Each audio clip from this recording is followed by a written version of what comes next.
Good evening, ladies and gents, and welcome to another Live and Laois sports show. I am joined by arguably one of Laois GA's biggest supporters, Jamie Maher. But Jamie, you're on the other side of the world. Will you explain that? I am, yeah. I left about 17 years ago this year. I came out like a lot of Irish people. I came out for a year, bit of experience, and yeah, I'm here 17 years later. Yeah, so yeah, you must love it. You were telling me off camera you have mangoes growing outside the front door, more or less. I think everyone does in this part of the world. I think they grow on the side of the street. Yeah, I mean, it's beautiful. We're very lucky. We landed on our feet. I came out here with my brother, who's still here. And, we're very lucky. We could have ended up in worse places. Absolutely. Now, during the week, you sent me a photo, the view from where you were working during the week. Yeah. And it's, with your permission, if we could put it up, and people will see straight away why you love where you're living. Can you describe it to everyone? Yeah, it's the gateway to the Great Barrier Reef. So the Great Barrier Reef is just a couple of miles out to sea.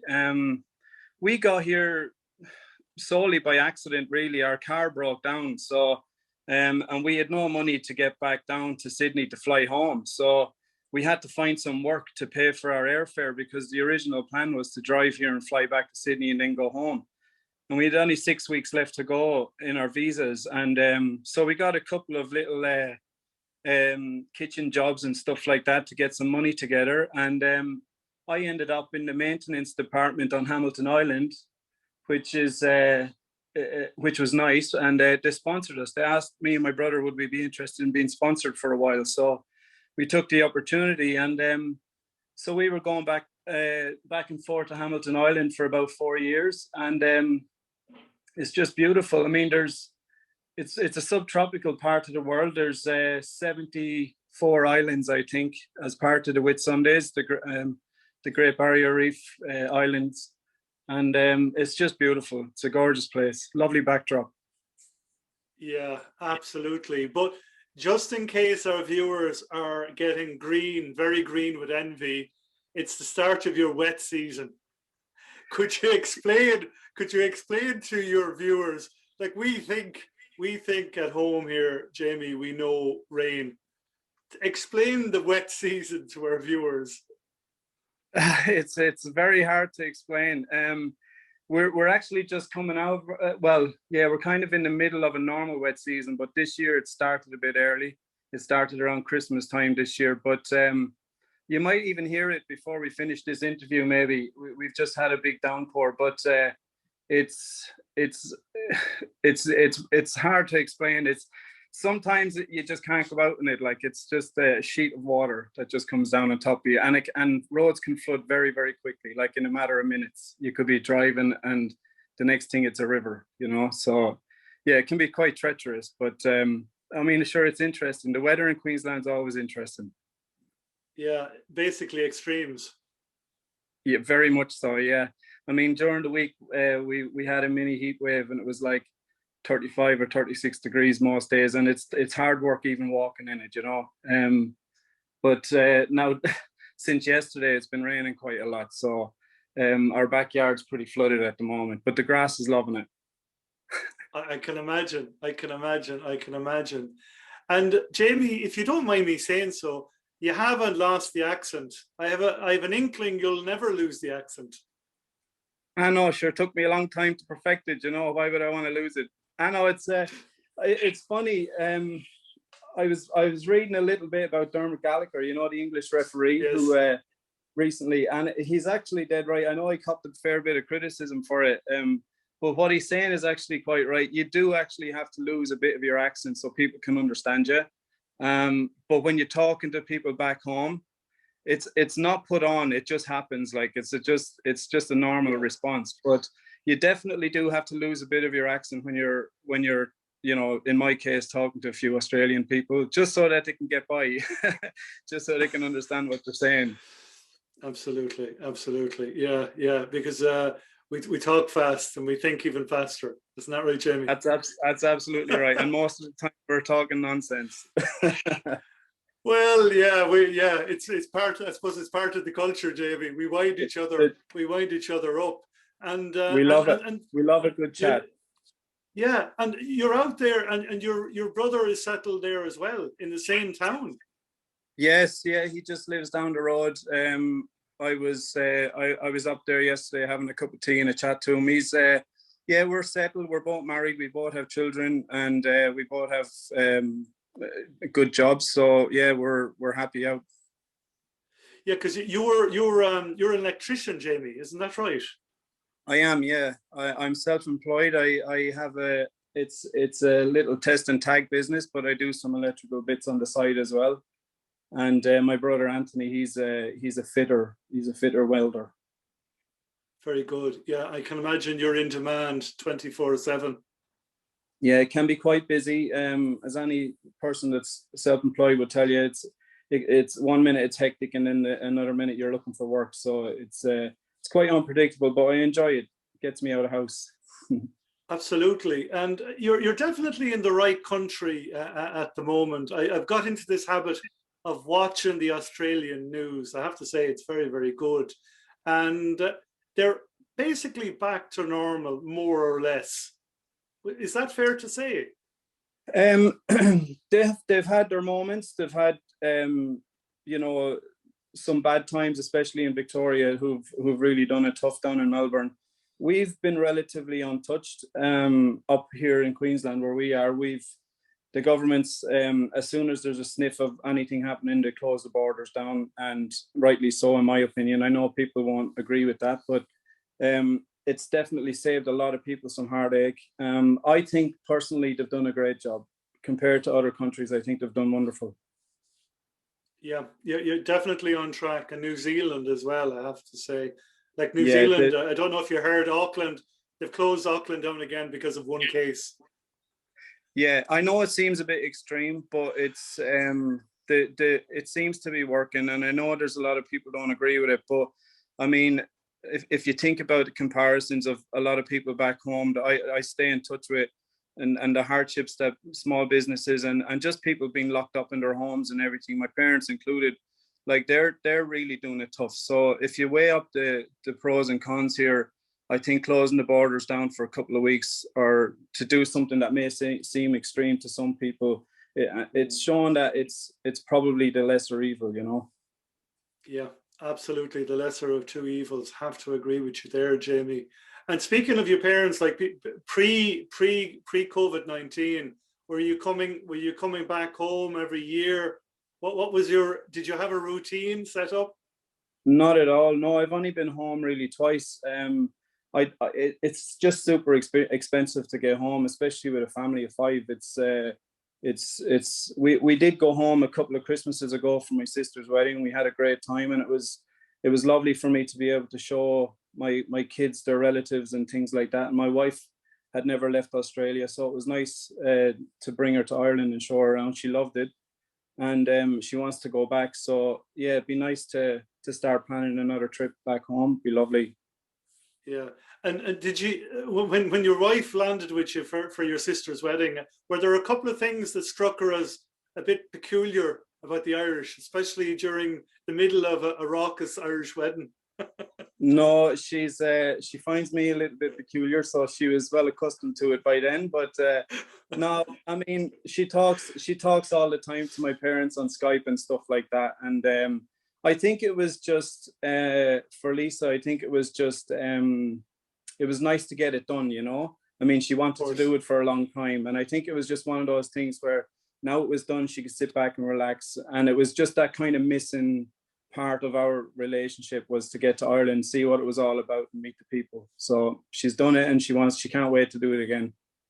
Yeah, yeah. And yeah, and it's amazing that you're away 17 years now, but your connection with Laois GA has I have to say is huge.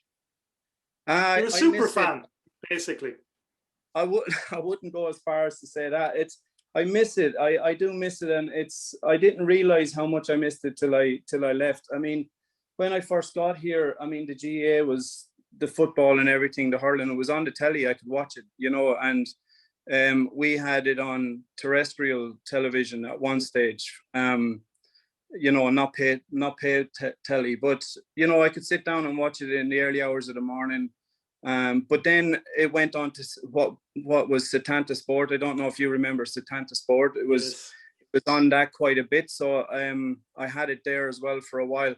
But then I think Setanta sold up and went to beIN Sports, and then we lost it, and I couldn't watch football for probably 10 or more years, really. So the whole page came about really by me talking to my friends, Derek and Baz back home, and I just wanted to stay in touch with football, and I just started the page up just to allow me to be able to keep in touch with what was going on, especially the club championships and stuff like that. So, and then it just went from strength to strength. Absolutely, you're being very modest. I love the page, and the page is blue and white, isn't that it? Blue and white's Laois GA, yeah, that's what me and the boys used to just go around all the time calling it. So I have some wonderful memories of going up to Croker with my dad when I was a kid, and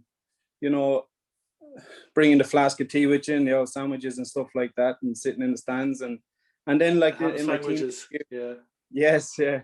And later on in the years go by, going up in the buses with my friends, like for the championship games, and having a few pints, and then watching the highlights when you go home in the Sunday game. They were just great times. I loved it, and I didn't realize how much I missed it really till I didn't have it anymore. So Absolutely. Well, it hit me hard. This is going back 30 years now, when I first went to Spain, and then Germany, and then England. And you didn't have the access, unfortunately. In England you did, but in Germany and Spain. But it's different now with GA Go. Do you use it? I've tried. There was a couple of issues with it, but I mean, I watched a couple of matches last year. I'm not too sure, but you can correct me if I'm wrong, but there's only a select few matches available. Is that right? That I don't know. That's a very good question. I had to use it, I think, once last year. I'm not too sure if you can. So, like, for the subscription, which is it's okay. Like, I wasn't too sure if all the games were available to you. So it wasn't. I was buying the odd game for, I think it was like €20 or something when it come up, but they didn't really come up for Laois that often until the latter parts. But I seen that the Laois GA put on the club championships, which I watched quite a few of them. They were very good. Yeah, it was great. It was a great service. A great service. It was nice. Yeah. Yeah. And I just, looking at your messages to me there during the week, you were very modest about your playing abilities, Jamie. Oh no, I didn't really. I wouldn't call it playing as such. I played a little bit in school. Where did you go to school, Jamie? Oh, sorry, no, there's no panic. I went to school in CBS, Port Arlington, the Christian Brothers. We played some football there, and I tried to tug out for Port a few times, but I didn't really like the training, so I didn't really get to take to the field too much. I didn't go training enough, so I basically just took up in the van with my gear bag. That was about it.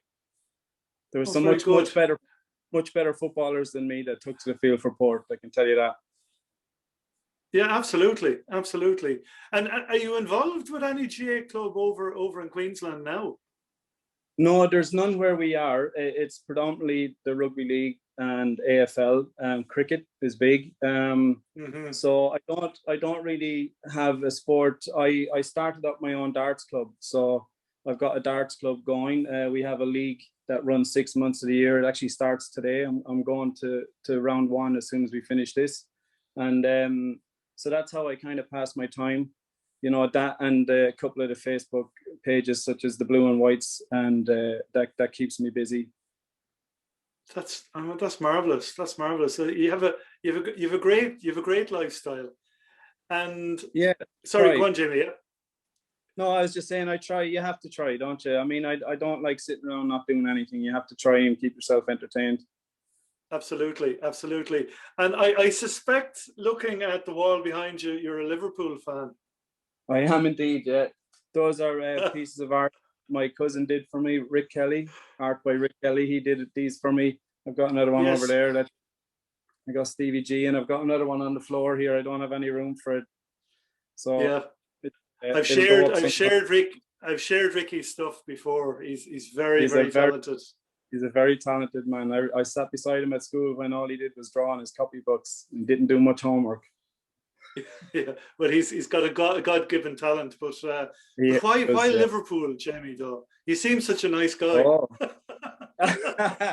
You're not holding it against me, are you? No, it's no, not at all. I fell in love with John Barnes, and I loved the way he played football, and of course at the time when I started watching them, they were hugely successful, you know, and they were coming off the back of their huge successes in the 80s, and yeah, my dad was involved with Port Villa. He was the manager of Port Villa, which is a soccer team back when I was very young, and some of his players used to love Liverpool, and they'd come up and watch them play in the house and have a cup of tea and a biscuit. And they were just always on the telly, and I was just engrossed by them. So yeah, the passion for them has never failed me. Absolutely, it's never left. Absolutely, it's never left. And I see you have a game. You have a game. There's a game going on behind you there. I spy over your shoulder.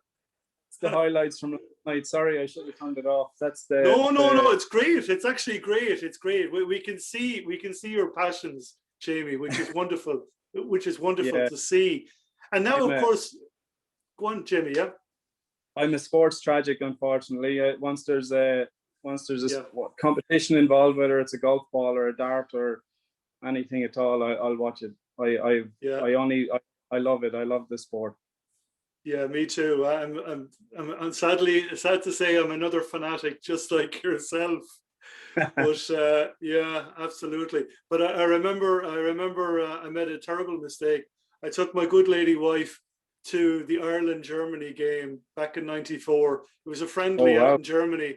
We were living out there at the time, just before the '94 World Cup, and it was my first time to do it and my last time to do it. She's no interest. We actually won that game. Yeah, we won. We bet Germany 2-1. We had a very good team. Yeah. Hopefully those days will come back. But look, that's a different story for a different day. Well, and my wife never. Yeah. My wife never watched soccer before in her life until she met me, and now she's a tragic, just the same as I am. God love her. I feel bad. You're a bad influence, Jamie. You're a bad influence. Yeah, and now, of course, with the news this week, really, really wonderful news that the Laois Gaels Supporters Association has been launched. That's really exciting. I think they're up to almost. I spoke to Brian Breen, who's one of the committee today on the phone. They're up to about 75 members already in just a day. It's massive. It doesn't surprise me. Excuse me. Look, for the page itself, or for the supporters thing itself, it's been a long time coming. I actually personally, I didn't even realize that the old one was there, which is a story in itself. I mean, obviously the marketing or the exuberance behind the old one just wasn't there. I mean, you highlighted it yourself on our page there a few weeks ago. So it's been a long time coming, and it is very exciting. And the fact that there's already 70 odd people signed up for it just shows you how, you know, that the potential for greatness is there. I think, you know, as a Laois supporter and seeing all those people in Croke Park, you know, when we won the Leinster and leading up to that, the few years leading up to it, I mean, the support was incredible. It's there to be tapped into, you know, and the resources that come from it are incredible to think about. Absolutely, absolutely. Well, I'm a tip man in Portlaoise now, 21 years. But when I went to that Leinster final back in 2003, I was hooked. I was hooked, and I just felt it was a pity we didn't get back up to that level again. And of course, our under 21s were very unlucky in an All Ireland under 21 final. They were pipped by Cork by a point. Again, I know we don't want to play the game of what if this, what if that, but definitely hurling and football, the potential is there, Jamie. in every code. I mean, the ladies team, I mean, back in the day were just phenomenal to watch as well. They were incredible to watch, you know. You know, the recent success the hurlers have had in times as well. And the footballers have made some great strides over the last few years too. I know they've had a few issues, backroom issues and stuff like both codes in recent times, but they've got some good guys at the helm, I think, without knowing too much about them. The positivity around it seems to be still there, so that's good. You know, and you mentioned yourself the under-20s and that, like, I mean, they're playing some good football. They're always thereabouts, you know. And you know, the Camogie girls as well. Like, I mean, I read a lot about them as well. I think I've got a cousin or a second cousin that's playing Camogie at the moment as well. So I do see a few bits and pieces of that popping up on my newsfeed from time to time as well. So they're all doing really well. There's potential there for a lot more, and that's why I think the page is great. If they can help to just break that barrier and get them over the line again, you know, it can't be anything but a good thing. Absolutely, and of course we'll have Brian Breen from Laois Gaels and Paul Dargan, the Laois GA PRO, on the show later on, and I will be pitching them the idea of having an international section to the supporters club to tap in to the big Laois community across the world. What do you think of that, Jamie? Absolutely, they're definitely there to be. You need to reach them first, but it's definitely a great idea. It is something that crossed my mind as well. Sure, why not? You know, I mean, just because they're away from home doesn't mean that they're not like me and they're not passionate about seeing their county do well in Gaelic games. So, yeah, I mean, just reach out to them and find them, and I'm sure they'll be more than happy to support the cause. Of course, and it's so easy now with social media. Like, absolutely, yeah. When you landed in Queensland, when your car broke down in Queensland 17 years ago, I mean, we didn't have social media. Different time, that's right. I used to ring my mom on a payphone maybe once a week if I was lucky, and it was literally like $5 or $6 for a couple of seconds, you know. And now, you know, we call all the time on Skype and we see each other and interact with each other. It's great. Times have definitely changed a lot in the last 20 years. Absolutely, absolutely. And Jamie, for your children, are they playing any sports? How old are they? I've got three. I've got two daughters and a son, Lily, Abigail, and Owen. They're 11, 9, and Owen's going on 6. So they're swimmers. Lily and Abby is swimming, and they're getting very good. They get coached a couple of times, 3 or 4 times a week. Owen's only starting. And but that's where their passions lie at the moment. It may change, who knows, but at the moment that's where their passions lie, is swimming. Yeah, and I have this maybe, you correct me, Jamie, if I'm wrong, I have this image in my head that Australia basically is full to the brim of really well coached sports people in all disciplines, and they're outside 24/7 and they're training and they're very, very determined and very successful. Or am I wrong on that? The ones that are involved in sport, yeah. I mean, they love their sport. I've never been in such a sport mad nation in my life. It's crazy. I mean, top of the list would vary on what part of Australia you're currently in. I mean, down in Melbourne, it's obviously the AFL. They're nuts for AFL down there, and South Australia as well. You know, up here in Queensland, it's more the NRL, the rugby league. Cricket is a national-wide thing that they'll just love all over the country, is cricket. They're sports mad people, much like myself. Maybe that's why I like being here. They just absolutely idolize their sport. Absolutely. And again, referring to Australian news, there were kind of those national despair there. The Australian cricket team lost against New Zealand. Actually, they lost 2 tests in the T20 series. And they couldn't understand it. What's going wrong? It was like a national tragedy.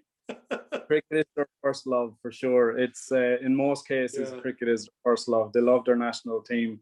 And, you know, for a long time, the national cricket team held the country with pride, you know. So to see in recent years a couple of mishaps, let's call it, they don't go down too well.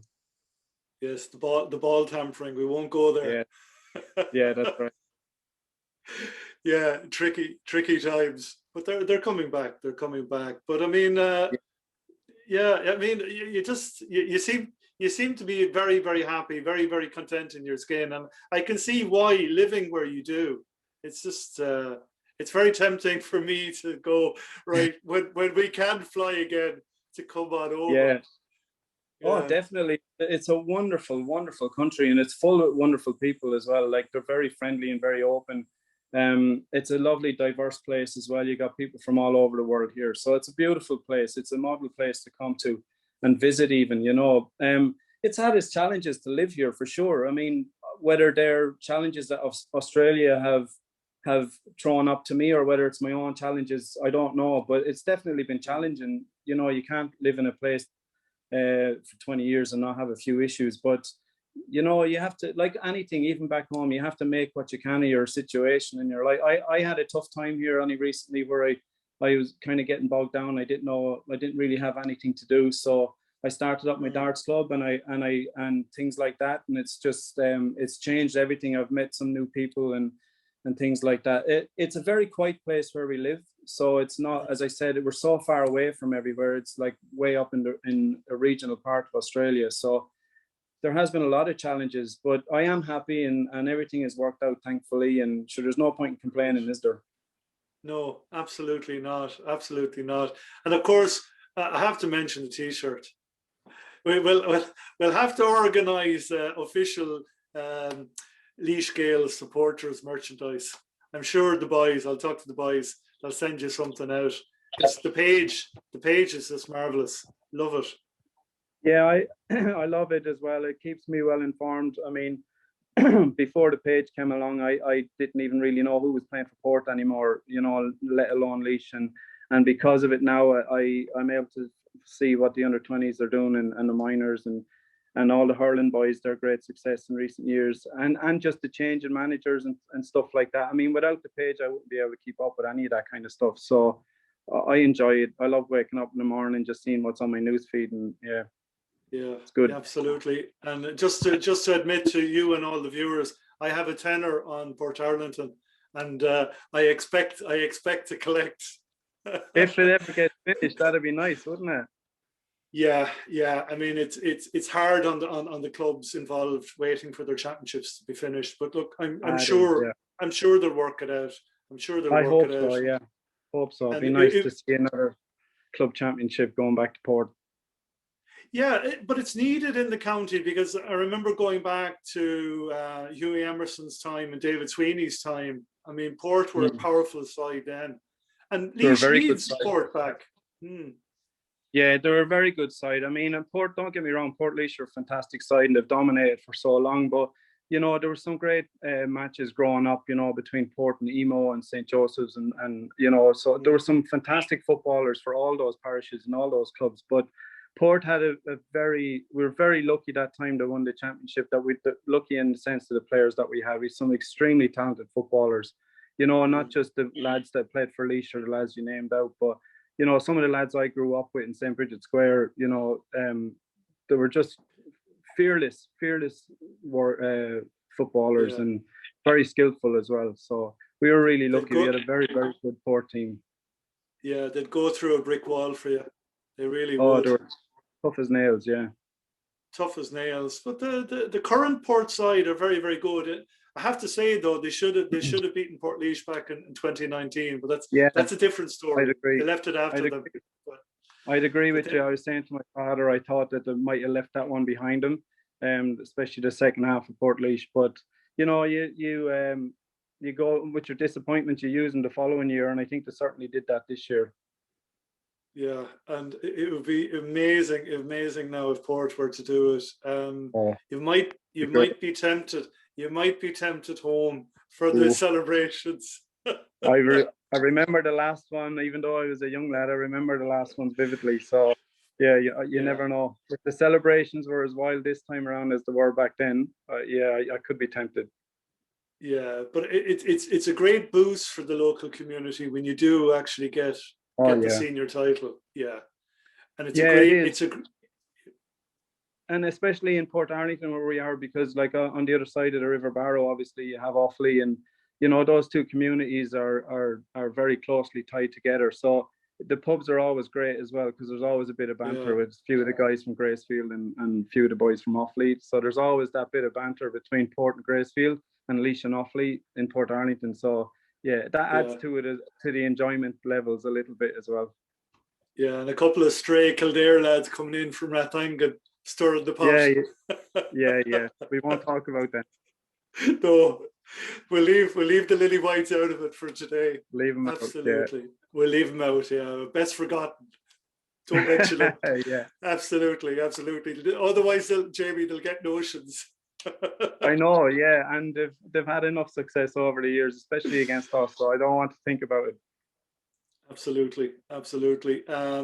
So, Jamie, you've been wonderful to chat to. Thanks for taking the call. I mean, I know it's very early there on a Sunday morning, and you might need to get a bit of darts practice in before the league starts. Yeah, I do. Yeah, and I need to. I had no beer last night either, waiting for my interview today. So I'm going to have a couple of pints. Oh my God! Well, a good boy. God, you were very good. I had a bit of wine with my dinner. I'm not too tipsy. Dead right. I have to. Absolutely. Dead right. So, I mean, a couple of things hopefully will happen this year. Obviously, all this madness, the pandemic will finish. Port to win another senior title, and Liverpool to stay at 1 in a row. Sorry. Next year, you'll be back again next year. And obviously then Laois to do well across the codes, Camogie, ladies football and hurling would be great. And there's great people involved with the teams. It'd be great to see that bit of success coming back. Yeah, and you got a good man with Brian there taking care of everything with a good track record. He did some wonderful things for the Do It for Dan Foundation and the Dunnett family. So you've definitely we've got a good man there to see it through. So I can't see anything but success for it. Looking forward to it. Yeah, absolutely. Well said, Brian Breen. Real gentleman, and admittedly a Cork man, but we won't hold that against him. I've met worse. Absolutely. Well, Jamie, look, best of luck with the darts. Keep us informed, up to date with the darts, and I will. Hopefully you'll win that league as well. And wouldn't it be nice? Yeah, and say hi to the rest of the family from us, and stay well and safe. Yes, take care, everyone back home. God bless. I'm thinking of you over here. Thanks for having me, John. Oh, Jamie, no problem at all. Do you want any shout outs to anyone in St. Bridget Square? Oh no, they all know who they are. Take care of yourselves and look after one another and be kind. That's it. Brilliant. Yeah, lovely words, Jamie. So go on, back to the darts board there. Get the practice in. Thank you, sir. Get the throwing arm right. Thank you. I'll try my best. Good evening, ladies and gents, and welcome to another Live and Laois Sports Show. Delighted to be joined by Evan Tracy. Evan, how are you this evening? How's it going, John? Yeah, loving the top. Ah, yeah. Is that a 2020 vintage? Huh? Yeah, you could do it one yourself there. Well, yeah, absolutely. I'll be putting it on. Don't you worry. And we're delighted to be joined by two guests this evening.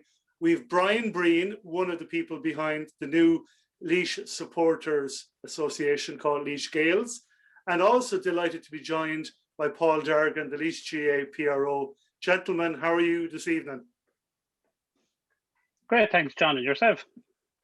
Great, in good form. I got the onions and the peas planted in the last couple of days, so I'm a happy man. And of course, great to see the Laois Gaels Supporters Association up and running. Last time I checked, Brian, you had 75 members. Is it gone higher? No, it's well. Hi, thanks very much for having us on tonight as well, John. It's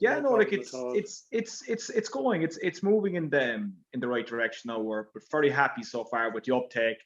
The weekend was good. There was good engagement, and we've been getting a lot of kind comments. So far, so good. And look, we're just really happy to be starting off in this journey. for Laois Gaels and for Laois supporters and Laois GA in general. Brilliant. And whose idea was it? I mean, I know there's a big committee there. You've some former Laois players involved as well. I know Leo Turley. I don't want to leave anyone out. Leo Turley, MJ Tierney, Una Marr, the secretary in Clough-Ballacolla, the GA club, and Declan. Is it Declan Conroy? No, we're very lucky to have two legends of Laois GA in Seamus Dooley from Rosenallis and Leo Turley. This I don't want to start an argument now, but this is Leo Turley. Played a bit of Laois. I think he was over in Éire Óg for a little bit, but look, I'm not going to start something. But no, we're really lucky to have Seamus and Leo joining us along with MJ and Paul and Una. So look, it's going well, and of course yourself, John, the first person to put the hand up and volunteer. You'll be put to hard labour there now once we get back to games. Well, I have to, yeah. Well, I did offer, so I have to front up now and actually deliver.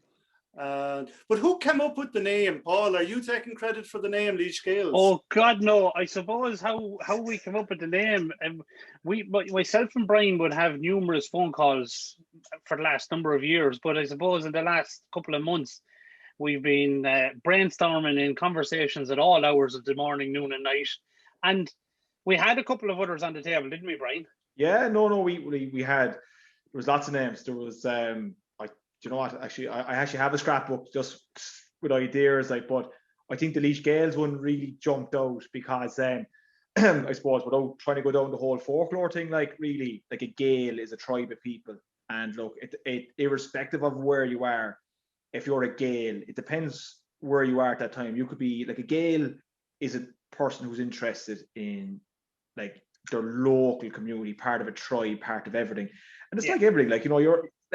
You're only interested in the people on your side of the ditch. You know what I mean? You could be a Gael anywhere. And with Laois, there's a lot of ditches, there's a lot of counties touching Laois, But it was true a mixed conversation of that we were defining really where we were and what it was. You know what I mean? And with the Gaels and with Laois, what we've learned in the last year or two is the diaspora of Gaels and Laois people all over the world, really hits it home that there is so many Laois Gaels out there, and supporters and fans from people near and far, Yeah, and it was just even surprising on that, John. I'm actually surprised at the reach. We have this guy, he's been fantastic so far.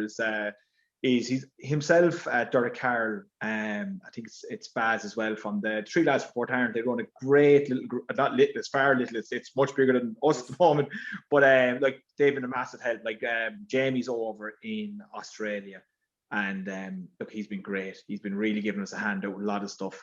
So look, it doesn't matter if you're in Australia or wherever you are, you will always return to home eventually in some way, either it be by giving a hand out or being at matches. And I know what he'd like to be doing, but he's doing everything bar being at matches. Fair go to him, he's a good dude now altogether. Yeah, and we were very lucky to catch him and interview him over the weekend. Jamie Marr, the pride of St. Bridget's Square in Port Ireland, and he's delighted. He's delighted with the supporters club. And I mean, again, is there a possibility of having an international branch, gents, for the supporters club? Paul, do you mind if I take this one? I actually got this is actually a twist of events. Now I actually got a call this morning. I'm actually have a call set up with him. Is a fellow called JJ White. He's actually the head of the European GA, and he's massively interested in reaching out and trying to reach out to the diaspora of Laois Gaels far and wide, well, mainly within Europe. But it's I would absolutely love to have an international branch. I would actually nearly try and hope that everyone is part of Laois Gaels, but to have an international presence is what you need. You want to get the word far and wide. You see it is, and but we're such a small world now, really and truly. Here we all are, different parts of Laois, all logged on, and Brian, you can see with us the membership that came in. There was international membership came in over the weekend. You have that. I know from our streaming last year, Like we had people from Portugal to Norway to the east coast to the west coast of Australia. We had Dubai. We had everywhere from all over the world logged onto it. So we are international to that extent, and we have so many great supporters. You know. Mm. Yeah, and Paul, on that, I mean, these GA TV last year was a godsend for supporters because they were marooned at home. I mean, how much work? Like people obviously will sit back and enjoy the service, but from your end, how much work went into it? From my end, I suppose it started with about 2 to 3 weeks of sleepless nights first. That's how it was, because it had to be developed from the beginning. We had to put everything in plan and in place, and to do it, it was a phenomenal amount of work. It took a number of us to do that, from all our co-commentators with Pash and Damien Carter, and we had Gillian Whelan. From them alone to John Moynihan, who was, myself and John worked side by side on this. It was just phenomenal to build it and to develop it. There was a lot of other counties went with international bandwidth suppliers, but we didn't. We stayed at home and we built it ourselves. And it was tried to that was the fact that we got on really, really well. It was a success. We had 1 day of issues last year, and it was basically down to Storm Dennis, I think it was, on the Sunday afternoon, that affected satellite connections, people who were on satellite connections. But week after week, and we were in doing 2 to 3 games on a Saturday, 2 to 3 games on a Sunday. Now, the guys were all in doing their hours, doing the work, putting it all together. And like behind the scenes, the graphics, designing that, I can do that element of things. But when we took a match out of a Moore Park and put it into the centre of excellence, there was 3 cables of power leads ran down along the road. We had to run Ethernet connections across the car park. The setup wasn't there for to be streaming the games. Now we've developed that this year, and we've been working in the in a Moore Park since that. And thankfully, the broadband is now coming to fibre, actually going faster than that to the Cyro connection. So we're building for this year to bring it further and further. But like last year streaming, the element of it was, I spoke about this briefly before to a few people. It was phenomenal to bring it to people who couldn't be there with us. Now, there were people who were your own club people that couldn't see the games. There were local people wanting to log on, or to the elderly gentleman or lady who would come in to a game on a Friday night and watch a good game with a few of his mates and stuff. They needed to see those games as well as that. But then to have people logging on from Yonkers, New York to Brisbane, Australia, to watch their games, to watch their family members play games, it was a huge responsibility, more than anything, that you had to provide this for them. It was their only outlet to get to it. And thankfully we did it, but it was down to a good team of people, to be fair. And from the start to the finish, how long did it take to put this all in place? To put the streaming together? Well, I suppose we were 2 to 3 weeks developing it. It came last minute, really, last year. Everything was, okay, we're going to have 200 people a game, 100 people a game, no people a games. Nobody knew what was happening really last year at that stage. So developing it and coming forward on it, there was a couple of weeks in it, but like we got it over the line, we built it, we had it on the Monday, and we were the first game, I think it was on the Thursday night.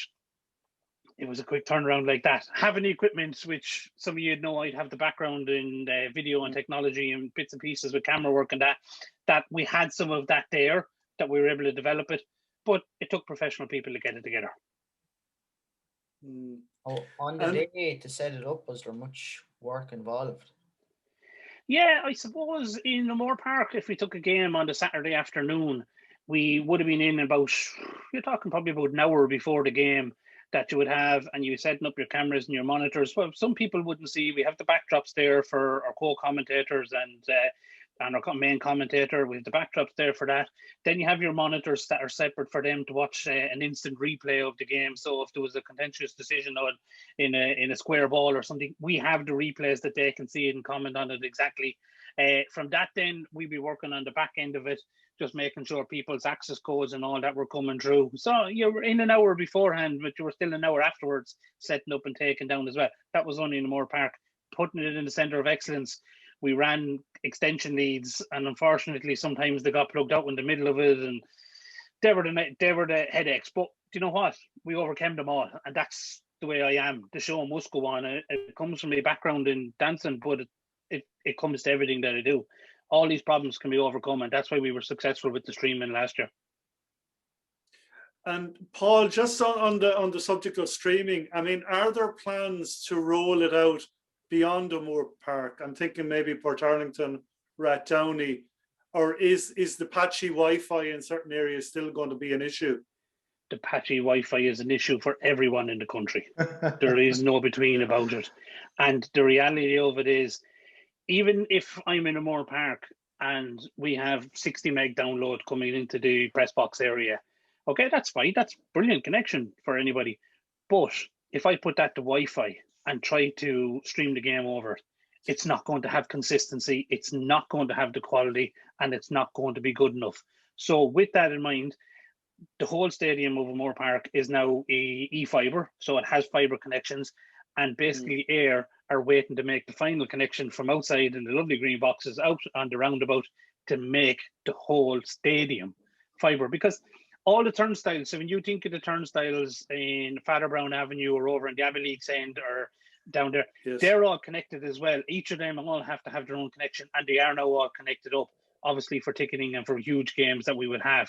So all that's done. And you know, it's an infrastructure that some people don't see has developed over the last year.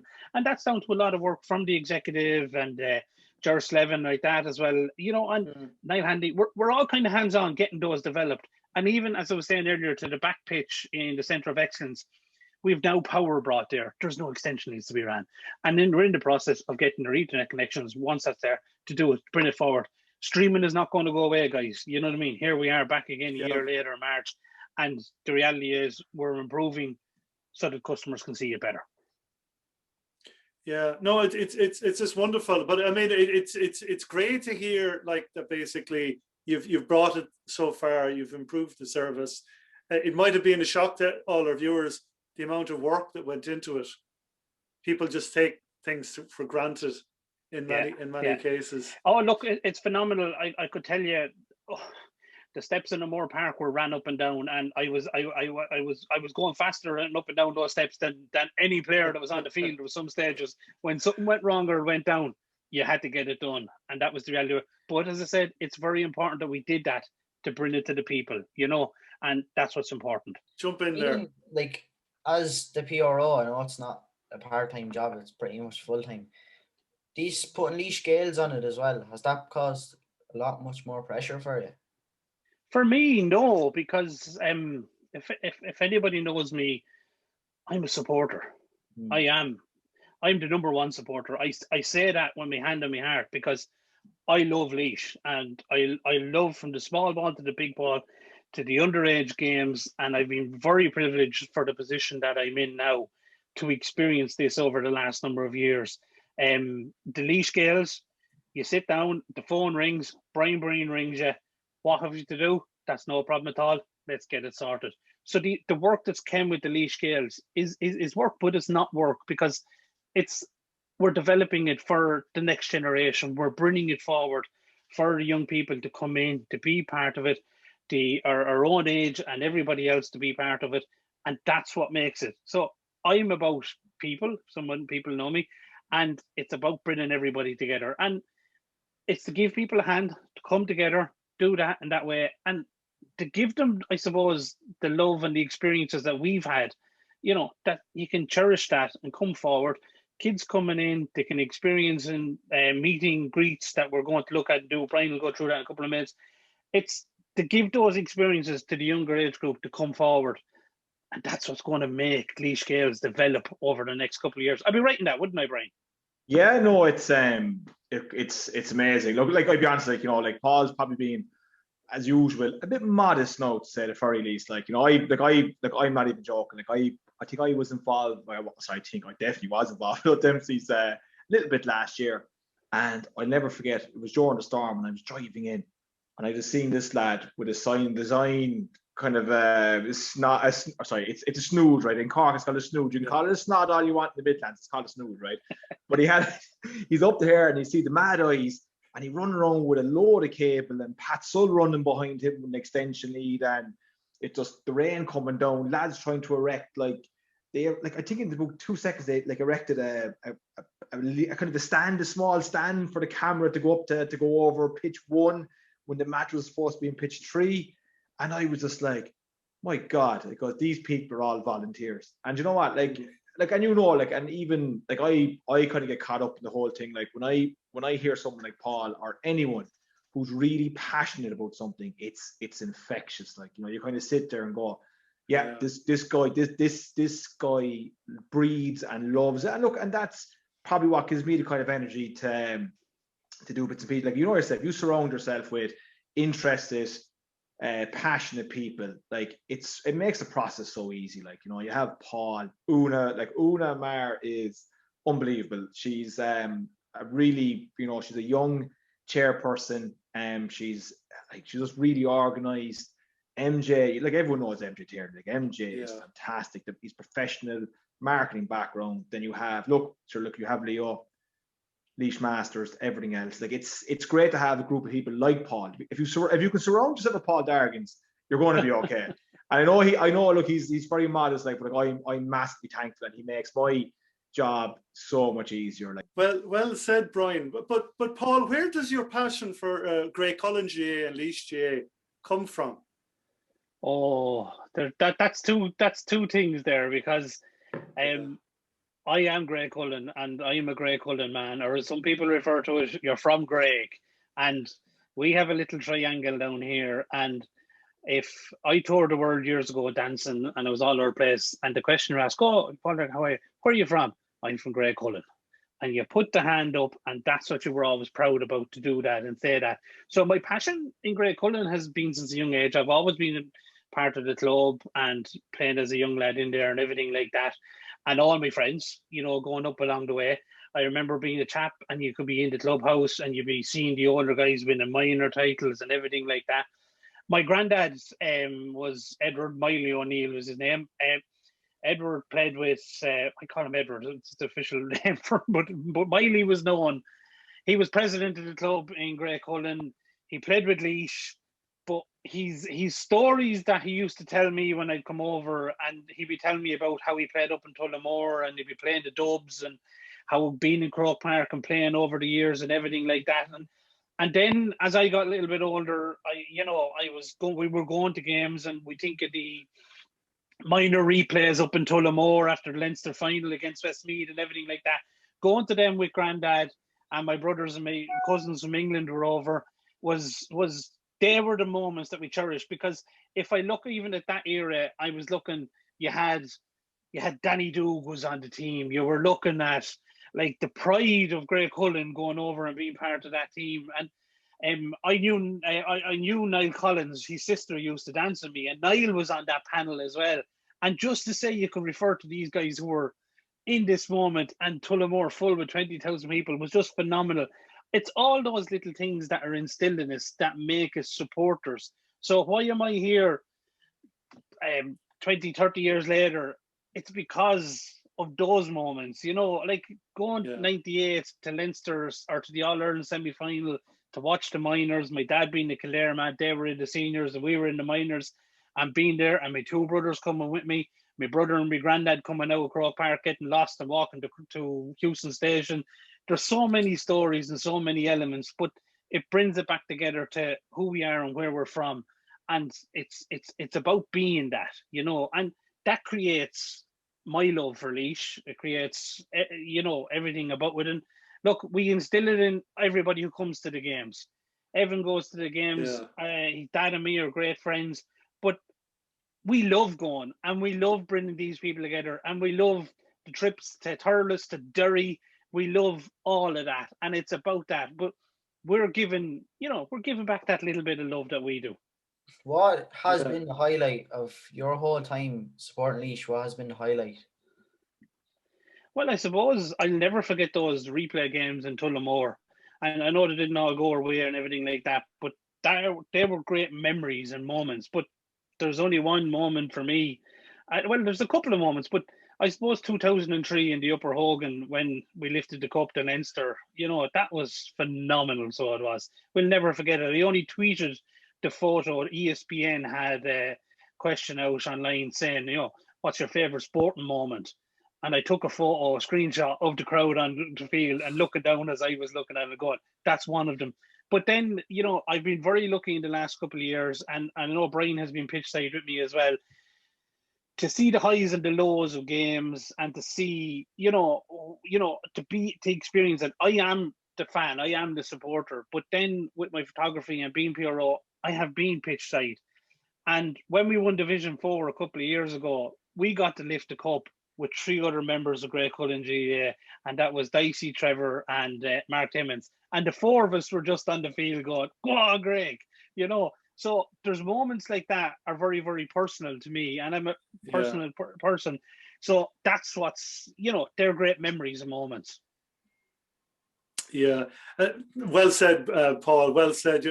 Your passion and your love for Laois just jumps off the screen.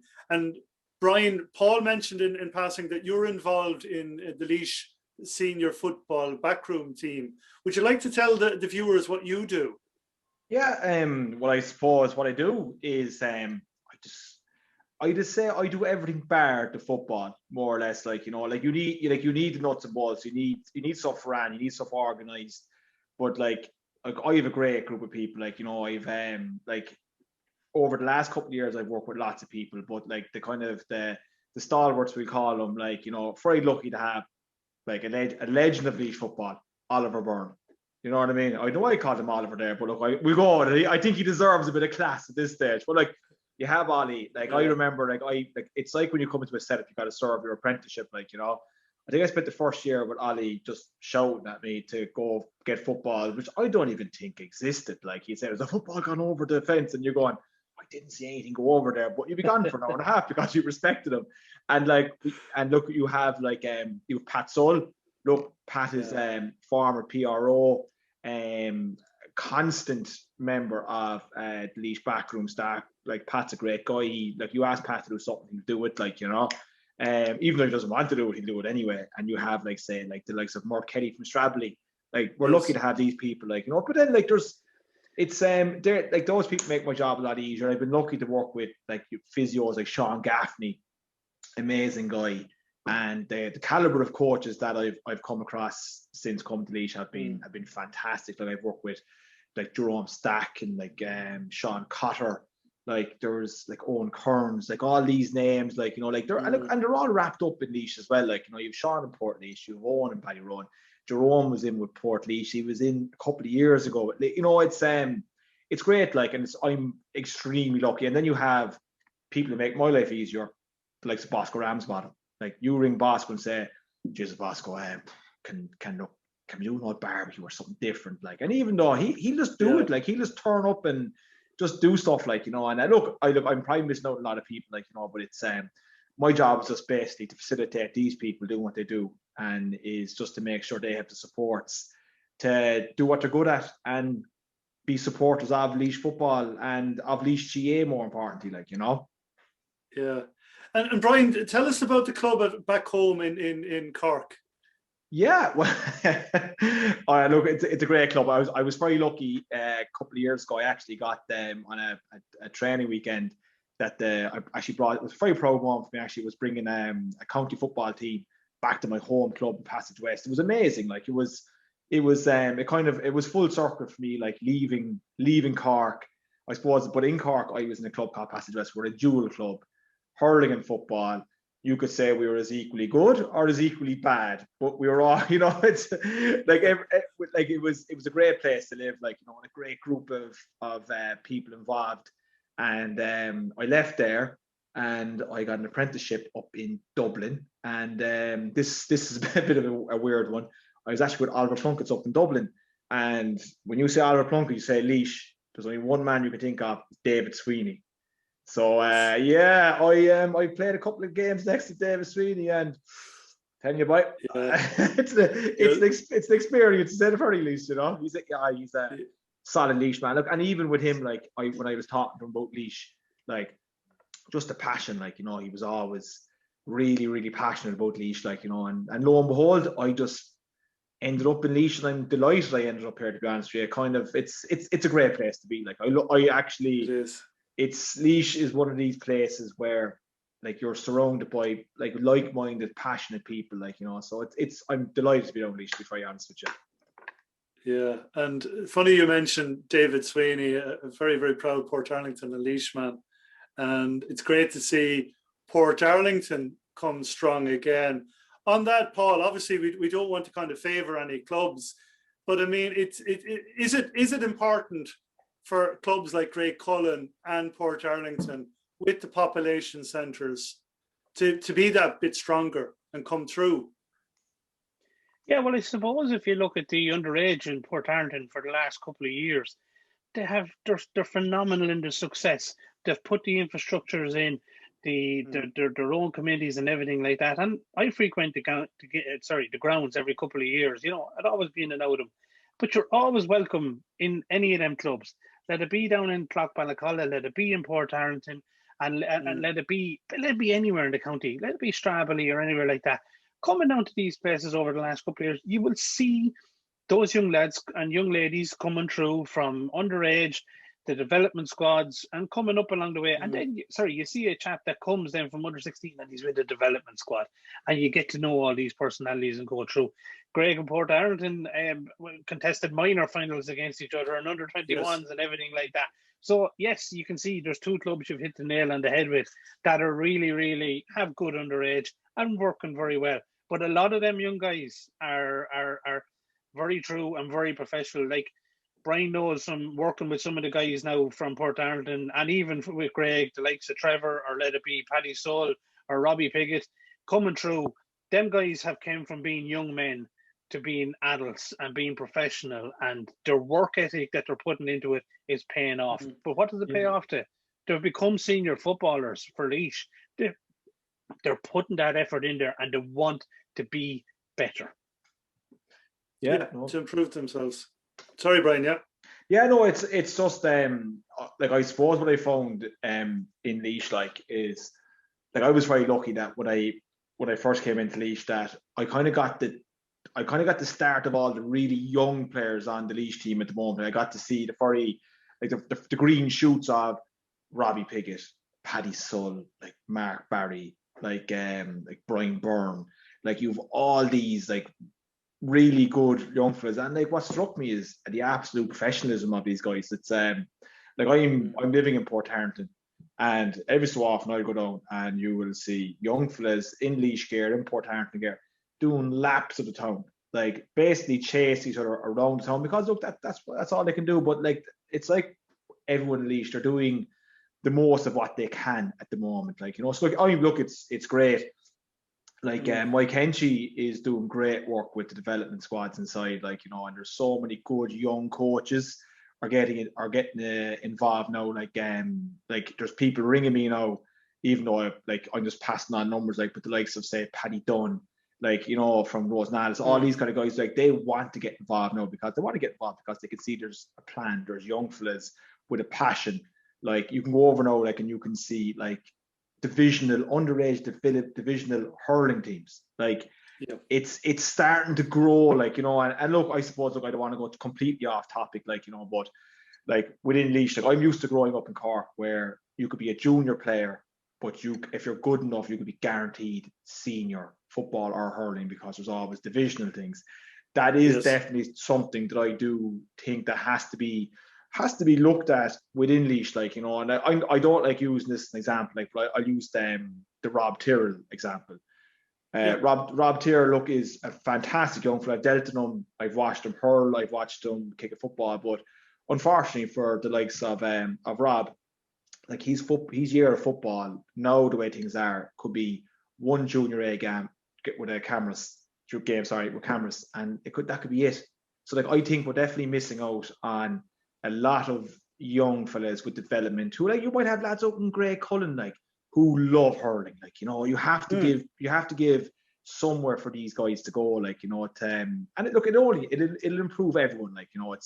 if you've got a higher level of divisional teams, it pushes the club teams. Do you know what I mean? Like, it pushes everyone. Like, cause you could have a team there. Example, like we ran divisional competitions the last 2 years just for trials, basically, and look at to support local charities like the Cushla and the Colby, which is massively important. But like you had a team there that you wouldn't think would be strong. The West, like they were made up of lads from like Clonaslee, Rosenall, like and that's right. And they got together, and you had Niall Carr, but you had all these guys, and they were flying. Then the year before, it was like something that everyone dreamed of, the South Laois team. Like you had on one team, you're looking around, there's Donny Kingston, there's Ross Munley, there's with all these massive players. Like, so, like, to be fair, I think that's definitely something that needs to be put up on for the talk sooner than later. The conversation has to be had about introducing a pathway at the very least, or even 2 divisional teams, hurling and football, north and south, east or west, whatever it may be. But that's probably what I feel about that anyway. Because I'll never forget when we bumped into each other on the train. Do you remember? I do, yeah. And you tipped me off. Oh, watch this divisional team, and by God, you were right. Yeah. You were right. Yeah. But like if you're looking at the West, like you turned over and you had the 3 Fennels, you had Niall Carr, but you had like Willie Young, you had all these like lads that at the time didn't really play like senior football, but like you gave them like the Baldwin twins, all these like these players that if they had somewhere to test themselves continuously year in, year out, from underage up as far as senior, like if you give people a pathway to senior or premier divisions, like it's only going to improve the county as a whole. And you can, like, of course, with a county the size of Laois, you have to rattle every single tree because you don't know what's going to come out of it, like, Yeah, absolutely. Maximize the potential that's out there. Evan, have you more questions for the men? Not as such about just Laois in general, but maybe about Laois Gaels. Yeah, absolutely.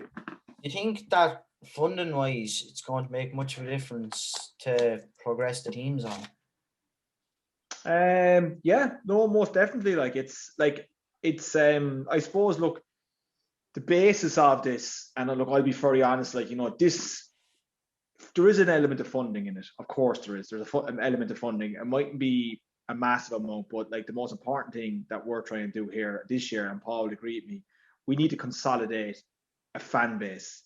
We need to basically create an identity for Laois Gaels to get behind. Get like you'd be surprised if you got 400 or 500 Laois Gaels there, and they were interested and they were engaged. Then it only leads to more. It leads to everything. It leads to more support. It leads to more sponsorship. It leads to more funding. It leads to more interest. Like, you'll have young fellas going to the matches. It's nothing but positive. And I suppose even on that, if let's just say, for example, if we got to 1,000 members, that's the dream now. If I'm sitting here at one stage and we have 1,000 Laois Gaels, then we'll be in a very healthy position, and we'll be able to. It's to improve everything. Like, you'd be very surprised what stuff you may need. Look, like a dream of mine. This is a dream of mine now. Is eventually the Laois Gaels could sponsor a couple of GDAs, like raise money for, because like they're not cheap, but they're massively beneficial. Like, so it's there's definitely massive benefit within Laois Gaels to branch it into a lot of avenues. So no, it's definitely going to be a worthwhile process. Like, but the main thing is now is to consolidate a base of fans, make them part of it, and then we push on from there for the future. Like, as there's no games going on at the moment, like, really people should be pulling together to try help out their county, considering there's no ticket sales, anything like that, and it's putting the county in a bad position in terms of if they want to develop or. Yeah, no, it's here. Look, there's no point beating around the bush. It's grim. It's grim everywhere. It's not. It's grim. Look, it's clubs, it's county, it's businesses, and what we're trying to do is with the Laois Gaels, like one of the core things we're trying to do are to promote Laois businesses.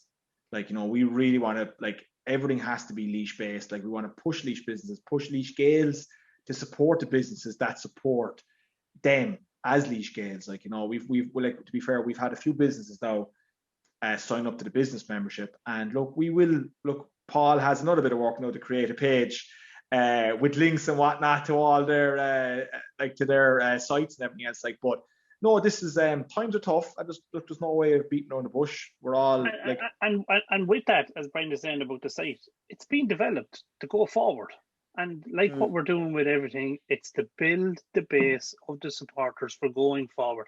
And their supporters, which are corporate, and also each and every one of us to do that, you know.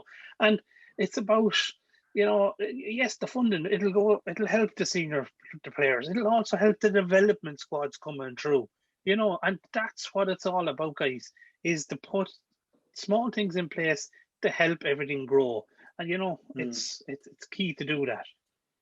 Absolutely. And I have to say, and I said it to you, Brian, off camera, I mean, it's incredible value for money for what you pay, what you get.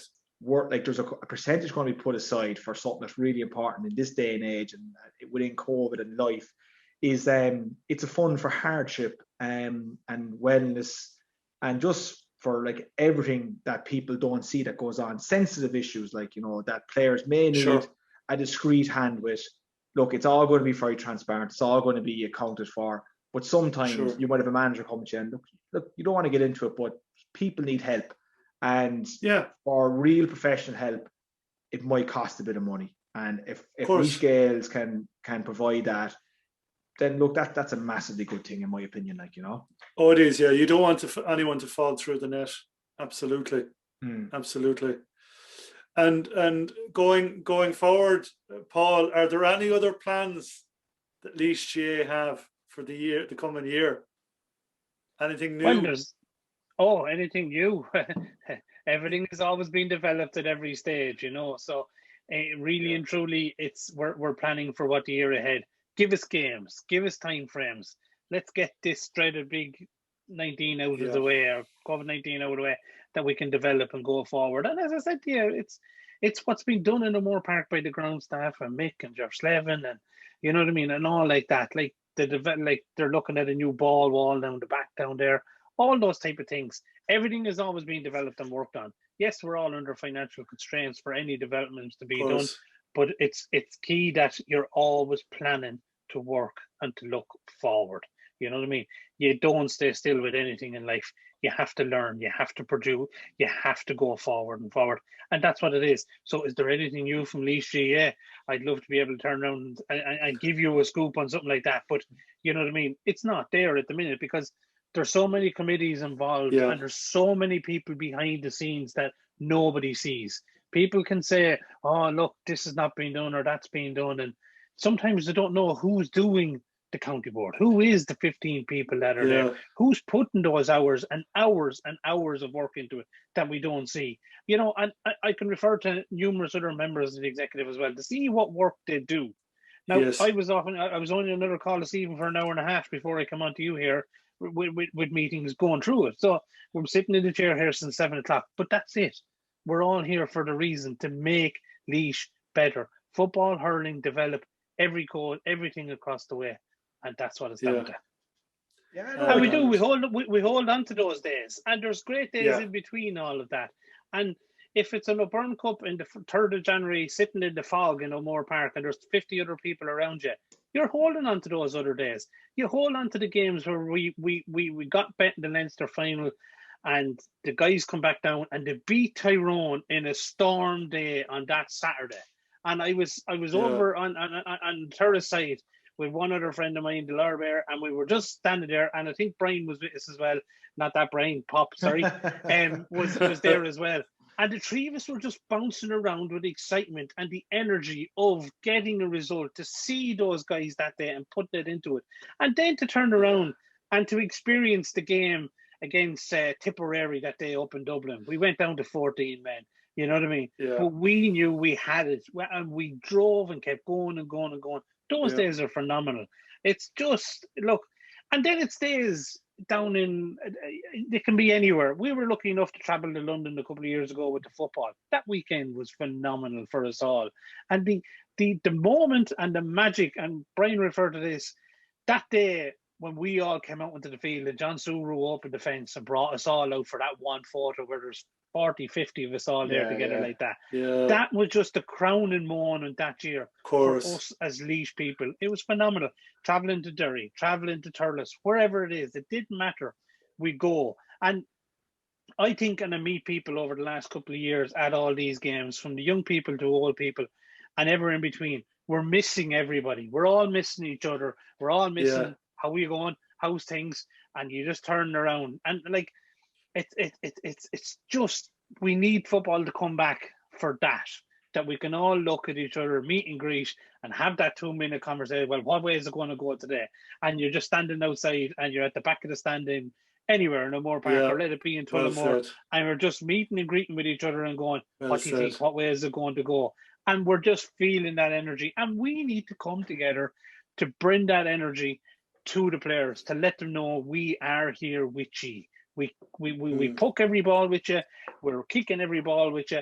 And that's what we're here for, you know. And again, we will all meet again and come together for that, you know. And look, I miss that. I miss meeting all the supporters, and I really do. And I'm going to stop calling them supporters. I'm going to call them Gaels from now on, because that's Gaels, exactly. I'm missing each other and everything like that, from the young people, the old people, and like we need to get back to do that, and that's what's going to be brilliant. You know, when we all do that again, you know. Well said, well said. Well, viewers now at home, if you're not excited by the lads here tonight, there's no hope for you. I mean, it's this. Yeah, I mean, your passion and your energy jumps off the screen. Thanks for taking the time out this evening to have a chat. Hopefully we can do it every so often, Paul and Brian. Yeah, no problem. I have no problem whatsoever. Look, and it's great. It's kind of great to have these informal chats, you know, because it's nice. It's nice to touch base as well, like, you know what I mean? Absolutely, absolutely. To our wonderful viewers, as always, our news show out every Saturday 9 o'clock. The sports show out every Wednesday 9 o'clock. And do subscribe to our YouTube channel. And stay well. And hopefully, come April, we'll be back watching hurling and football and ladies football and camogie. Not a moment too soon, I have to say. To my wonderful co-host, Evan, thanks for your help and questions this evening. And to our viewers, stay well, stay safe, and we'll talk to you soon. Thank you.